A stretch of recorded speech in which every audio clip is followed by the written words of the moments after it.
వాళ్ళు ఒక్కొక్క ప్రాంతంలో ఒక్కొక్క కొడుతూ ఉంటారు. ఈసారి మనకి అవకాశం కల్పించాలి.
ఒక పారాయణం చేయండి సిటీకి.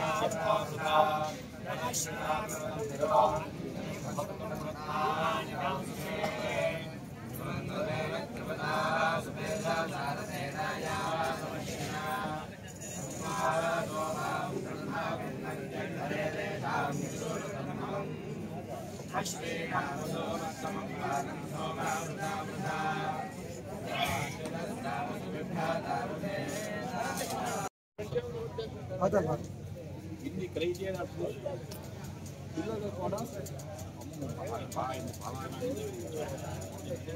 ఒకరిని పెంచబట్టాలని కానీ మనం కావాల్సిన ప్రధానంగా అంటే రాయలసీమ ప్రాంతం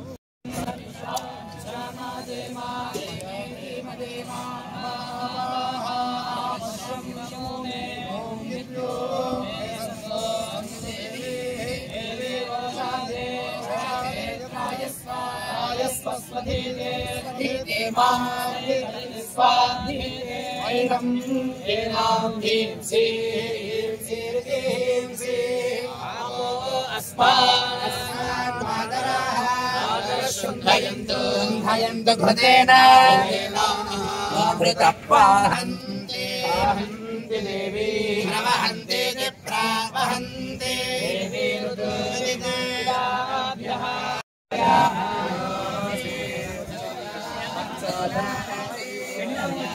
జాతికి ప్రధానమైనటువంటివి వేదములు, షట్శాస్త్రములు. అన్నిటికంటే అపౌరుషేయము, ఒకళ్ళ చేత రచింపబడినవి కావు, అది ఈశ్వర స్వరూపమైనటువంటి వేదము అని తెలియబడుతుంది. అలాంటి వేదములకు 4 ప్రధానంగా ఉన్నవి: ఋగ్వేదము, యజుర్వేదము, సామవేదము, అథర్వవేదము అని. ఒక్కొక్క వేదములకు శాఖలు చాలా ఉన్నవి. కానీ కాలక్రమంలో ఆ శాఖలన్నీ కూడా తగ్గిపోయి చాలా పరిమితంగా ఉన్నది. అలాంటి ఆ వేద శాఖలన్నింటినీ కూడాను రక్షించడం మన భారతీయుల యొక్క కర్తవ్యం. ఆ నేపథ్యంలోనే ఆంధ్రదేశంలో కానీ, తెలంగాణ ప్రాంతం కానీ, ఎక్కడైనా ఉన్నటువంటి మన వాళ్ళందరూ కూడా వేదాధ్యయనం చేసినటువంటి వాళ్ళందరినీ ప్రోత్సహిస్తూ ఆ వేద విద్యార్థులకి వాళ్ళు చెప్పడం ద్వారా ఈ వేద విద్యను రక్షించాలని, తద్వారా మన దేశ సంస్కృతిని, మన యొక్క ఆధ్యాత్మిక ఉన్నతిని కూడాను రక్షించాలని ప్రయత్నం చేస్తున్నారు. ఆ వరుసలోనే క్రమంలో ఇక్కడ జనార్దనానంద సరస్వతి స్వామి వారిని ఆంధ్రదేశంలో పూర్వాశ్రమంలో వారి పేరు కుప్ప లక్ష్మణావధాన గారిని. వారు వేదం చదువుకొని, వేదాంతం చదువుకొని, వేద భాష్యం చదువుకొని అనేక మందికి కూడాను తమ తాలూకు ఆ విద్యను కూడాను ఇచ్చారు. వారు తర్వాత కంచి కామకోటి పరమాచార్యులు వారు చంద్రశేఖరేంద్ర సరస్వతి మహాస్వామి వారి యొక్క అనుగ్రహం చేత ఆశ్రమ స్వీకారం చేసి, సన్యాసాశ్రమ స్వీకారం చేసి జనార్దనానంద సరస్వతి స్వామి వారిని ప్రసిద్ధి. వారి పేరుతోటే వారి కుటుంబ సభ్యులు కొందరు, వారి యొక్క శిష్య బృందము అందరూ కలిసి జనార్దనానంద సరస్వతి స్వామి ట్రస్ట్ అని ఒకటి పెట్టి ఈ వేదరక్షణ కోసం అన్ని ప్రాంతాలు, ఇదివరకు ఈ రాయలసీమలో కానీ, తెలంగాణ ప్రాంతంలో కానీ చాలా తక్కువ మంది వేదం చదువుకున్న వాళ్ళు మాత్రమే ఉండేవాళ్ళు. అలాంటిది ఇప్పుడు చాలా వందల మంది, అనేక మంది ఘనపాఠీలు, క్రమపాఠీలు అన్ని వేదాల్లో కూడాను తయారయ్యారు. అది 25 సంవత్సరాల లోపు జరిగినటువంటి ఒక మహాప్రయత్నము. ఆ ప్రయత్నం లోపల ఇంతమంది తయారయ్యారు. ఈ పద్ధతిలోని ఇది ఇక్కడ రాయలసీమలో ఒక్కొక్క చోట ప్రధానమైనటువంటి క్షేత్రాల్లో చేస్తూ వచ్చారు.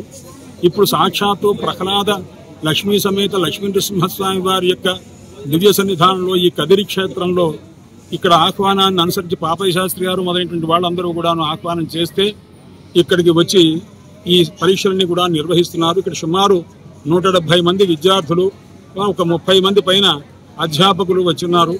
వాళ్ళందరూ కూడాను ఈ 3 రోజుల పాటు పరీక్ష నిర్వహించడం, వాళ్ళకి పరీక్షా ఫలితములు, ఉత్తమమైనటువంటి పారితోషికాదులు ఇవ్వడం, ఈ రకంగా వేదాన్ని ప్రోత్సహించాలి. వేదాన్ని ప్రోత్సహించడం అంటే వేదం చదువుకున్న విద్యార్థులను ప్రోత్సహించడం, చెప్పేటువంటి గురువుల్ని ప్రోత్సహించడం, ఏదో ఆర్థికంగా అవలంబన వాడికి ఎంత మటుకు మనం చేయగలమో అంత చేస్తూ ఇది మనకు మార్గదర్శకంగా తీసుకొని మీరందరూ కూడా చెయ్యండి అని చెప్పి మనల్ని మనం ఉద్ధరించుకోవడమే అవుతుంది తప్ప ఇంకొకటి కాదని చెప్పాలని ఈ సభలో అనేక మంది పెద్దలందరూ కూడా వస్తారు. సాయంత్రం కూడా వచ్చి ఉపన్యాసాలు అవి చెప్తారు. వేదం తాలూకు వైశిష్యాన్ని, వేదాధ్యయనం వల్ల ప్రయోజనం ఏమిటి, మన దేశానికి కలిగేటువంటి అభ్యున్నతి ఏమిటి అంతా కూడా చెప్తారు.